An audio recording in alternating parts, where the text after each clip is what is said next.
मेरे पैदा होते ही मेरी माँ इस दुनिया से चल बसी। बाप तो पहले ही मर चुका था। सब मुझे मनहूस कहते थे। मैं बहुत खूबसूरत थी, लेकिन बुआ ने मेरी शादी अपने नौकर के 14 साल के बेटे से करवा दी। मेरी बुआ दुनिया के दिखावे के लिए बहुत ही अच्छी औरत थी। वो अनाथ बच्चों के सर पर हाथ रखती और उनका सहारा बनती थी। रामू, जो अपने 2 साल के बेटे को छोड़कर चल बसा था, बुआ ने ही उसे पाल पोस कर बड़ा किया था। मेरी माँ के मरने के बाद बुआ ने मुझे भी पाल पोस कर बड़ा किया था और नौकर के 14 साल के बेटे से बुआ ने मेरी शादी करवा दी। जिसे मैं बच्चा समझकर अपने हाथों में खिलाया करती थी, वही मेरा पति बन बैठा था। लेकिन सर पर आसमान तो तब गिर पड़ा जब उस बच्चे ने कमरे में आते ही मेरे साथ, इससे बड़ा जिंदगी मेरे साथ क्या मजाक करेगी। मैं एक किंग साइज बेड पर बैठी यही सोच रही थी कि जिंदगी ने मुझे कहां से कहां लाकर खड़ा कर दिया है। आज इतने अरमानों के बाद जब मेरी शादी हुई थी, वो भी एक ऐसे लड़के से जिसे मैंने खुद पाल पोस कर बड़ा किया था, जो कि मुझसे लगभग 14 साल छोटा था। जिंदगी सच में इंसान का मजाक बनाकर छोड़ती है। मेरे साथ भी तो ऐसा ही हो रहा था। मेरा दिल खून के आंसू रो रहा था, क्योंकि मैं बहुत खूबसूरत और नौजवान लड़की थी। मैंने सोचा था कि मेरी शादी किसी अच्छे घराने में होगी और एक अच्छे इंसान से होगी, लेकिन बुआ ने तो मेरी शादी एक 14 साल के लड़के से कर दी। लेकिन ये क्यों हुआ और कैसे हुआ, ये भी एक अलग ही कहानी है। वो एक सर्दियों की सुबह थी जब मैं पैदा हुई थी। मेरे रोने की आवाज़ सुनकर मेरी बुआ ने यही कहा था कि ये तो किसी चमगादड़ के रोने की आवाज़ है, ये तो इंसान की आवाज़ ही नहीं लगती। ये सब सुनकर सब लोग हंसने लगे थे। ये बात मजाक से ज़्यादा मेरे लिए उस वक्त सच्चाई बनकर मेरे सामने आई, जब मेरी माँ मेरी पैदाइश के कुछ ही घंटे बाद इस दुनिया से चल बसी थी और फिर उसके बाद मुझे मनहूस मशहूर कर दिया गया। जो भी मेरे घर आता मेरी बुआ उससे यही कहती कि ये लड़की बड़ी मनहूस है, इसकी वजह से इसकी अपनी माँ मर गई, तो सोचो अब ये हमारे घरों में क्या तबाही लाएगी। मुझे तो कोई भी अपने घर ले जाने के लिए तैयार नहीं था, पर मेरी बुआ को उनके पति ने जोर दिया कि तुम इस तरह अपनी भतीजी को अकेला नहीं छोड़ सकती। तुम अपने नौकर के बच्चे को सहारा दे सकती हो, फिर भला अपनी भतीजी को ही सहारा क्यों नहीं दे सकती। इस समय तो उसे तुम्हारी मदद की ज़रूरत है। वो बेचारी अभी बहुत छोटी है, अभी अभी पैदा हुई है तो कहाँ जाएगी। उसका तो बाप भी इस दुनिया में नहीं है। बुआ ने बेमन से मेरी जिम्मेदारी अपने सर ले ली थी, लेकिन मैं मनहूस मशहूर हो गई थी, क्योंकि मेरे पापा तो जब मैं मम्मी के पेट में 3 महीने की थी तभी मुझे छोड़कर चले गए थे। मम्मी ने बहुत परेशानियां झेलकर मुझे जन्म दिया था और फिर उसके बाद मम्मी भी मुझे छोड़कर चल बसी। उनके बाद बुआ ने ही पाला। पर जब मैं 7 साल की हुई तो घर में खूब धन दौलत आने लगी थी और बुआ के घर में इस कदर दौलत की रेल पेल हो गई थी कि जिसे देखकर खानदान के सभी लोगों का ध्यान मेरी तरफ हो गया था, क्योंकि मेरे घर में आने से ही दौलत आई थी। बुआ अब सबसे यही कहती थी कि अरे ये तो बड़ी नसीबों वाली निकली। मैं तो इसे मनहूस समझती थी, पर देखो तो सही, इसके आने से मेरे घर के हालात सुधर गए हैं। शायद ये भगवान की बहुत ही चहीती बच्ची है, क्योंकि भगवान ने इसके माता पिता को इसके पैदा होते ही छीन लिया है, इसलिए भगवान की इसके ऊपर खास कृपा है। मैं बुआ की बातें सुनती तो हैरान हो जाती। पहले तो बुआ मुझे मनहूस कदमों वाली कहती थीं, अब अचानक ही मेरी तारीफों के पुल बांधना शुरू कर दिए थे। शायद ऐसा होता भी ना, अगर बीच में एक और हादसा ना होता, क्योंकि मुझे मासी अपने घर ले गईं। पर जिस दिन से वो मुझे अपने घर ले गई थी, मेरी बुआ के घर नुकसान पर नुकसान हो रहा था और रोज रोज नुकसान होता देखकर बुआ को समझ न आई कि आखिर ऐसा क्या हुआ है। आखिर उन्होंने अंदाजा लगाया कि मेरे जाने के बाद से ये सारे नुकसान हो रहे हैं। तो फिर बुआ ने अपने कान पकड़ लिए, बोली कि अब तो मैं इस लड़की को अपने घर से कहीं नहीं जाने दूंगी। और फिर ऐसा ही हुआ। जब वो मुझे अपने घर वापस लेकर आई तो फिर घर में होने वाले नुकसानों में कमी होने लगी थी, बल्कि वही नुकसान अब फायदों में बदलने लगे थे।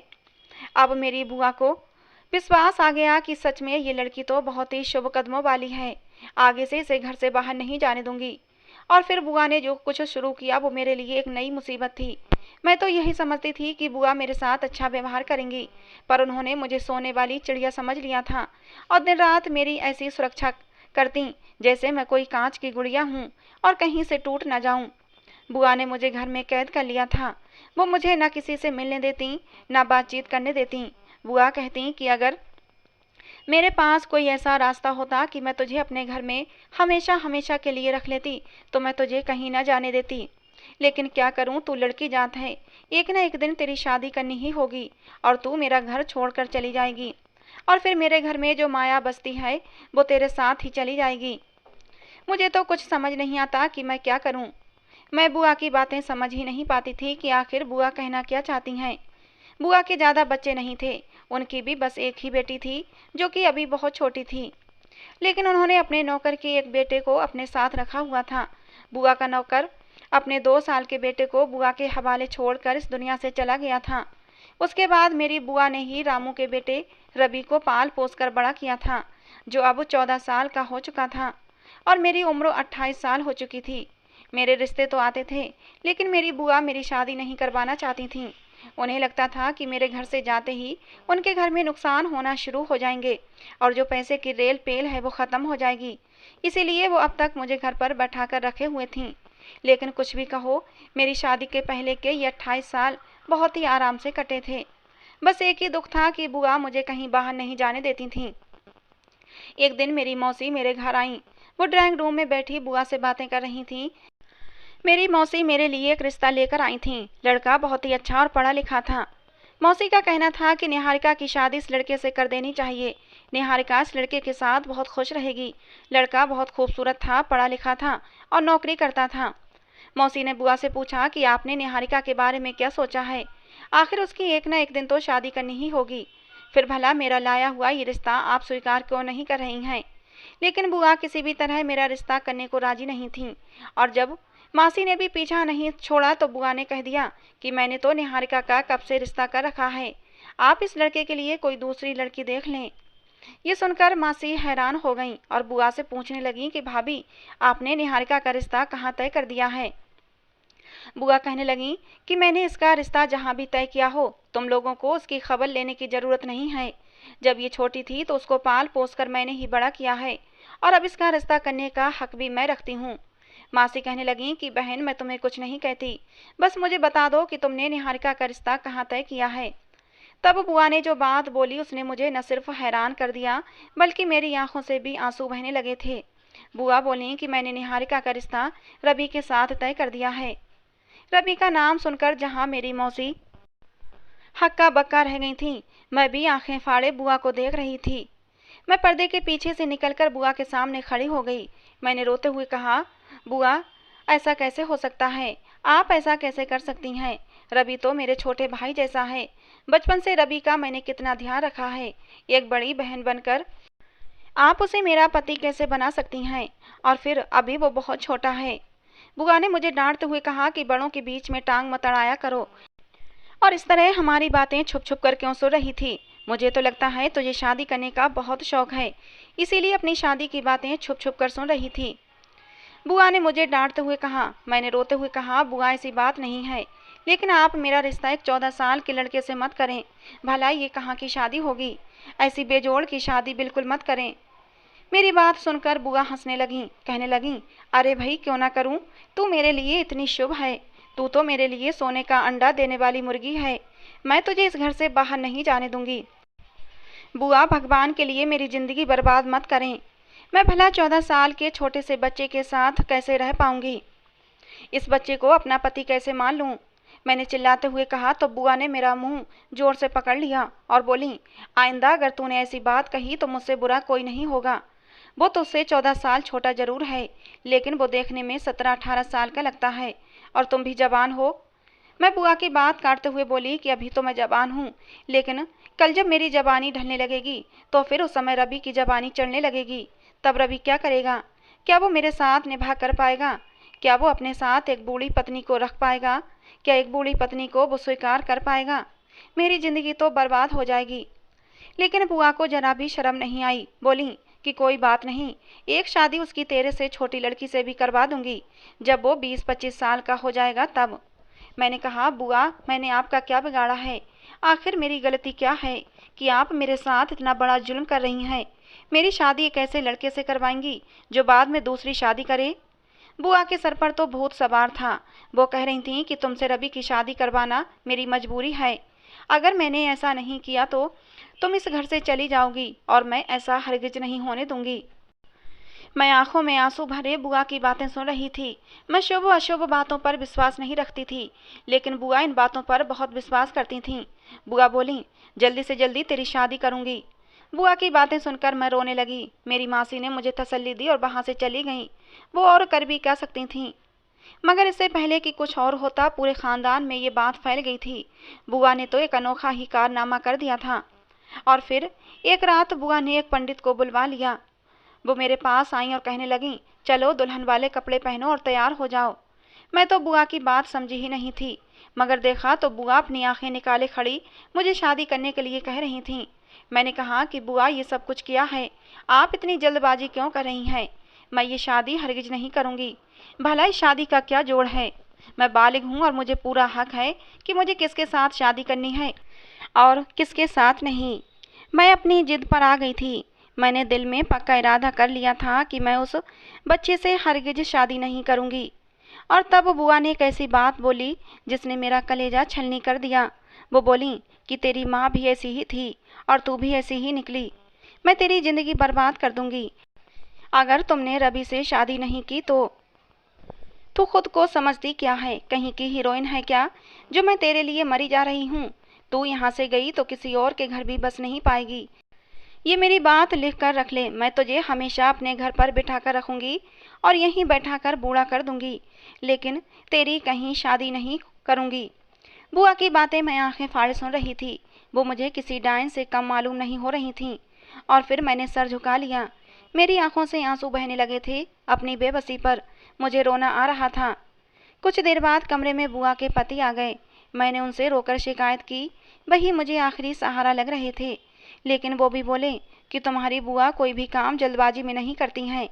आज उसने तुम्हें रवि की पत्नी बनाने का फैसला किया है, तो हो सकता है इसमें तुम्हारी भलाई हो और तुम्हें इस घर में किसी तरह की कोई परेशानी नहीं होगी। और रही बात रवि की, तो दूसरी शादी करने की, तो तुम इस बात की चिंता मत करो। जब तक मैं इस घर में मौजूद हूँ तुम्हारा पति तुम्हारे साथ रहेगा और कभी भी दूसरी शादी नहीं करेगा। भगवान तुम दोनों की जिंदगी लंबी करे। मैं रवि को ऐसा कुछ भी नहीं करने दूंगा। मैं तुमसे वादा करता हूँ। मैं रवि से वादा लूंगा कि वो हमेशा तुम्हारा बनकर रहेगा, तुम्हारे अलावा किसी और के बारे में सोच भी नहीं सकता। फूफा जी की बातें सुनकर मैं थोड़ा सुकून से हो गई थी।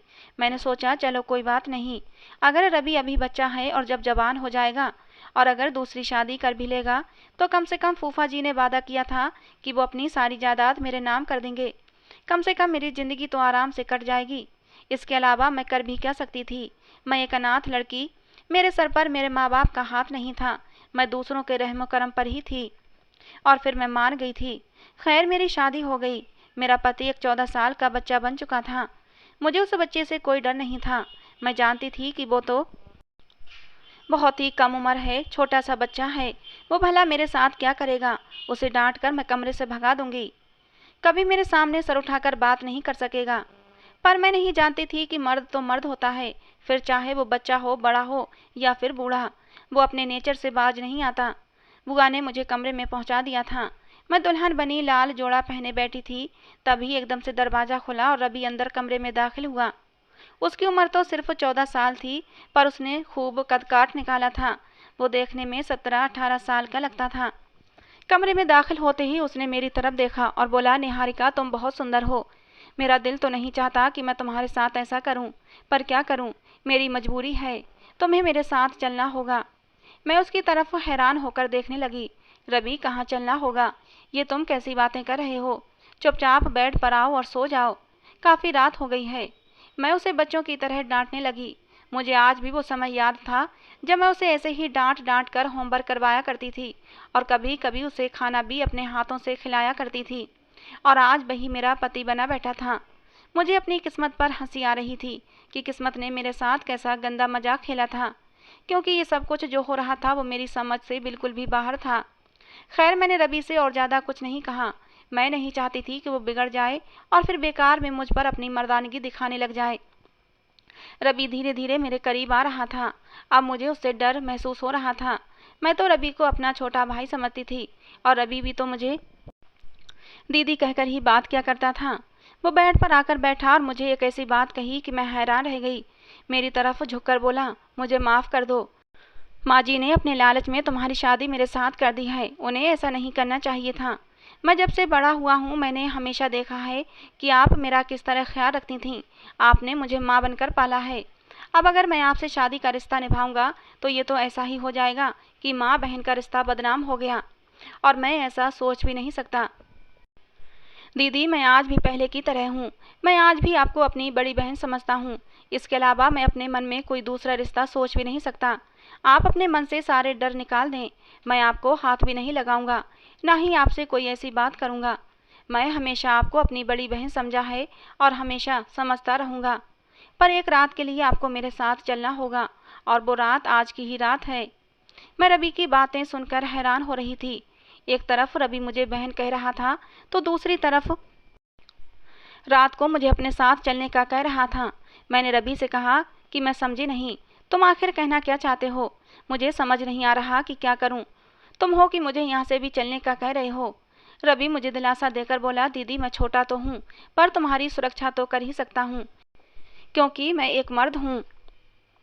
मैं तुम्हें यहाँ से ले जाऊंगा, उसके बाद तुम्हारी जिंदगी में कोई तकलीफ कोई परेशानी नहीं आएगी। तुम चलो बस, मैं तुम्हें यहाँ से आज़ादी दिलवाऊंगा और उसके बाद तुम अपनी जिंदगी में हमेशा खुश रह सकोगी। ये कहकर उसने मुझे एक चादर में लपेट दिया। कहने लगा, मेरे साथ गाड़ी में बैठो और अभी इस घर से निकलने में खैर है। मुझे रवि गाड़ी में बिठाकर बाहर ले आया। गाड़ी रवि ही चला रहा था। मैं बहुत हैरान थी। रवि बहुत ही कम उम्र में गाड़ी चलाना सीख गया था। मैं हैरान थी कि रवि किस कदर ध्यान से गाड़ी चला रहा था। काफ़ी देर गाड़ी चलाने के बाद उसने गाड़ी एक जगह रोकी और किसी को फ़ोन करने लगा। हाँ कहो, तुम कहाँ हो? दूसरी तरफ से कोई उसे जगह का पता बताने लगा, तो फिर उसने गाड़ी उसी तरफ मोड़ दी। लगभग 10 मिनट के बाद हम लोग एक मंदिर के सामने पहुंच गए थे। मैंने देखा मंदिर में अभी तक लाइट्स जल रही थीं। हालांकि रात के लगभग 2 बज रहे थे। पूरा मंदिर दुल्हन की तरह सजा हुआ था। मैं गाड़ी से उतरकर अंदर आई। रवि मुझसे कहने लगा, मैं आपको यहाँ इसलिए लेकर आया हूँ कि यहाँ आपकी ज़िंदगी की नई शुरुआत होने वाली है। आपसे मैंने कहा था ना। ये तुम कैसी बातें कर रहे हो? मैंने रवि से कहा, मैं भला यहाँ क्या करूँगी? मुझे यहाँ कौन रहने देगा? मंदिर में तो सिर्फ। वो हंसकर बोला, ऐसी बात नहीं है दीदी, मैं यहाँ पर आपको इसलिए लाया हूँ। बस आप अंदर तो चलें, फिर मैं आपको सारी हकीकत बता दूंगा। मैं अंदर गई तो ये देखकर हैरान रह गई कि मंदिर के हर कोने को बड़ी ही खूबसूरती से सजाया गया था। रोशनियाँ जगमगा रही थीं। वहीं एक लड़का भी मौजूद था। ब्लू जीन्स और वाइट शर्ट में काफ़ी हैंडसम लग रहा था, जिसने नज़रें झुका रखी थीं। ये क्या है? मैं परेशानी से रवि को हैरान नज़रों से देखने लगी। आगे रवि ने जो बोला वो मुझे हैरान कर देने के लिए काफ़ी था। रवि ने बहुत ही आराम से कहा, अब यही आपका पति है। मैंने कहा, ये तुम क्या कह रहे हो रवि? ये आदमी भला कौन है? मुझे सच बताओ। देखो दीदी, मैं तुम्हें किसी दूसरी जगह भी लेकर जा सकता था, पर इस समय तुमको ये लगता कि शायद मैं तुम्हें कोई धोखा दे रहा हूँ या तुम्हें बेचने जा रहा हूँ। शायद तुम मेरे बारे में यही सब सोच रही हो, लेकिन मैं भगवान को साक्षी मानकर, भगवान के घर को साक्षी मानकर आपको यहाँ लाया हूँ, ताकि आपको मुझ पर कोई शक न रहे और बाद में आप ये न समझो कि मैं तुम्हें बेच कर चला गया हूँ। मैं आपको यहाँ आपकी शादी करवाने लाया हूँ, और आप देख लेना, ये लड़का जिसका नाम समीर है, ये बहुत ही अच्छा लड़का है। आप इसके साथ बहुत खुश रहोगी, जिंदगी में अपने सारे गम भूल जाओगी। ये मेरे सर हैं। रवि मेरे करीब आया, मेरी आंखों में आंखें डालकर बोला, निहारिका, मैं आपको तलाक देता हूँ। ये रहे तलाक के पेपर, जो मैंने पहले ही तैयार करवा रखे थे। ये सुनकर तो मेरे होश ही उड़ गए थे। मुझे कोई फर्क नहीं पड़ता था कि रवि ने मुझे तलाक दे दी थी। मैंने तो कभी रवि को पति के रूप में स्वीकार ही नहीं किया था, लेकिन तलाक शब्द सुनना ही बहुत अजीब होता है। मेरी आंखों से आंसू बहने लगे थे, शायद रवि की महानता पर या फिर अपनी खुशकिस्मती पर। रवि ने मेरी आंखों में आए आंसू साफ किए और कहने लगा, मैंने हमेशा आपको बहन समझा है, फिर भला आपको पत्नी का स्थान कैसे दे सकता था? मैंने आपकी ज़िंदगी से हमेशा के लिए दूर चला जाऊंगा। मैं आपको यहीं तक लाना चाहता था। मैं जानता हूँ कि बाकी का सफ़र आप खुद तय कर लेंगी। फिर वो मेरा हाथ पकड़कर मुझे उस लड़के के सामने ले गया और मुझे वहाँ बैठा दिया। थोड़ी ही देर में पंडित जी भी आ गए और मंत्र पढ़ने लगे, और कुछ ही देर में मेरी शादी समीर के साथ हो गई। रवि कब से इतना समझदार और जिम्मेदार हो गया था, मैं हैरान थी। फिर पंडित जी ने हमारी शादी करवा दी। समीर मेरा पति बन गया। जब मैंने पहली बार समीर को गौर से देखा तो मैं उसकी आंखों में डूब गई। वो बहुत ही ज़्यादा खूबसूरत लग रहा था। उसकी बड़ी बड़ी आंखों में बहुत ही शराफत और सच्चाई झलक रही थी। समीर को देखा तो मुझे ऐसा लगा कि यही मेरा पति बनने के लायक है। रवि मेरी जिंदगी से जा चुका था क्योंकि हमारा कोई संबंध ही नहीं था। समीर के कुछ दोस्त भी आए बैठे थे। शादी होते ही समीर के दोस्तों ने उसे बधाई देना शुरू कर दी और उसे गले लगा लिया। समीर ने मुझसे कहा कि मैं आपको बहुत खुश रखूंगा। मुझे आपके कजिन ने सब कुछ बता दिया है। उसने बताया कि आपकी बुआ आप पर जुल्म करती हैं और आपकी शादी भी उन्होंने इस 14 साल के बच्चे से कर दी क्योंकि वो लालच में आ गई थीं और आपको हमेशा अपने घर में रखना चाहती थीं। वो अंधविश्वास में पड़ गई थीं। रवि आपकी बहुत इज्जत करता है। वो हमेशा ही आपका नाम बहुत ही सम्मान से लेता था। वो मुझसे भी कभी कभी आपकी बातें कर लेता था कि मेरी दीदी ने मुझे माँ बनकर पाला है। बल्कि एक दिन तो उसने आपकी वजह से एक लड़के से खूब लड़ाई की थी, लेकिन आपकी बुआ ने आपके साथ गलत किया जो इस रिश्ते में आप दोनों को बांध दिया। हालांकि सच तो ये है कि रवि किसी और लड़की को पसंद करता है और आगे जाकर उसी लड़की से शादी करना चाहता है। ये सुनकर मैं हैरान हो गई थी। मैंने रवि की तरफ देखा तो रवि ने भी हाँ में सिर हिला दिया और बोला, दीदी आप अब इन्हीं के साथ रहेंगी, सारी जिंदगी इन्हीं के साथ गुजारनी है। अब आपकी बुआ आपका कुछ नहीं बिगाड़ सकती। उन्होंने आपको मेरे हवाले किया था और आप मेरी पत्नी बन चुकी थीं। अब आपके ऊपर मेरा हक था कि मैं आपको जिसके साथ रखूं। रात काफ़ी हो रही थी। रवि घर चला गया। समीर मेरा हाथ पकड़कर बोला, चलो घर चलते हैं, मैं तुम्हें अपनी ज़िंदगी का एक राज बताना चाहता हूँ। मैंने कहा ठीक है। रवि के जाने के बाद मैं कुछ परेशान भी थी कि नए लोग हैं, बिल्कुल अजनबी हैं, कहीं मेरे साथ धोखा ना हो जाए, मेरे साथ कोई जुल्म ना करें। पर ऐसा नहीं हुआ। मैं रास्ते भर इन्हीं सोचों में गुम रही थी। समीर मुझे अपने घर ले आया। समीर का घर छोटा सा था लेकिन बहुत ही प्यारा था। 2 कमरों का घर जिसमें ज़रूरत की हर चीज़ मौजूद थी। समीर मुझे अंदर कमरे में ले गया और कहने लगा, आज से ये सारा तुम्हारा है। बस एक राज है कि मेरी पहले भी शादी हुई थी। ये सुनकर मेरा दिल टूट गया। भगवान, मैं जिस डर से रवि से शादी नहीं करना चाहती थी, यहाँ भी मेरे सर पर वही तलवार लटकी है। समीर ने कहना शुरू किया, मैं अपने कॉलेज की लड़की श्रुति से बहुत प्यार करता था। वो एक अमीर बाप की घमंडी बेटी थी, लेकिन जब मैंने उसे अपनी मोहब्बत का इजहार किया तो उसने मेरे प्यार को स्वीकार कर लिया था। मैं बहुत खुश था। पूरे कॉलेज में सिर्फ उसने मेरी तरफ प्यार का हाथ बढ़ाया था। कुछ दिनों में हमारी शादी भी हो गई थी, लेकिन श्रुति को ज़िंदगी जीने का उसका अपना अलग स्टाइल था। मुझे उसकी इतनी आज़ादी बिल्कुल पसंद नहीं थी। जब मैंने उस पर रोका टोकी की तो वो मुझसे चिढ़ने लगी थी और एक दिन वो मुझे छोड़कर चली गई। मैंने भी उसे तलाक दे दिया और अपनी ज़िंदगी में मैं बिल्कुल अकेला था। शायद ज़िंदगी भर शादी ना करता, क्योंकि एक बार मोहब्बत करने के बाद इंसान में किसी दूसरे को चुनने की गुंजाइश नहीं रहती। पर जब मैंने रवि के मुंह से आपकी सारी कहानी सुनी तो मैं मजबूर हो गया कि मैं आपका सहारा बनूं। ये कहकर समीर ने मेरा हाथ पकड़ लिया। समीर बोला, निहारिका, मैं तुम्हें हमेशा खुश रखूंगा। बस तुम भी मुझसे वादा करो कि मेरे अलावा अपनी ज़िंदगी में किसी दूसरे मर्द को शामिल नहीं करोगी। मैं सब कुछ बर्दाश्त कर सकता हूँ, लेकिन अपनी पत्नी के दिल में किसी और मर्द का नाम बर्दाश्त नहीं कर सकता। इसी कारण मैंने श्रुति को तलाक दी थी, क्योंकि वो मुझे धोखा देने लगी थी। मैंने समीर को विश्वास दिलाया कि तुम्हारे अलावा मेरी ज़िंदगी में और कोई नहीं आएगा। समीर ने मुझे अपनी आगोश में भर लिया और फिर हमने ज़िंदगी की नई शुरुआत की। मैं समीर के साथ बहुत खुश हूँ। मेरी ज़िंदगी में उसके आने से बाहर आ गई है। मैं सबसे यही विनती करती हूँ कि सब्र का दामन कभी न छोड़ें, भगवान से कभी शिकायत न करें, क्योंकि भगवान हमारे लिए जो कुछ करता है वो अच्छा ही करता है। तो दोस्तों, ये थी आज की हमारी कहानी। आपको कैसी लगी कमेंट बॉक्स में ज़रूर बताना। पसंद आई हो तो प्लीज़ लाइक करना। कहानी को लेकर अपनी राय ज़रूर देना दोस्तों, जिससे कि हमें पता चले कि आपको हमारी कहानी पसंद आती है या नहीं।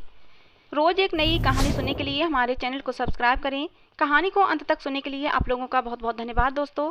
मिलते हैं अगली किसी नई कहानी के साथ।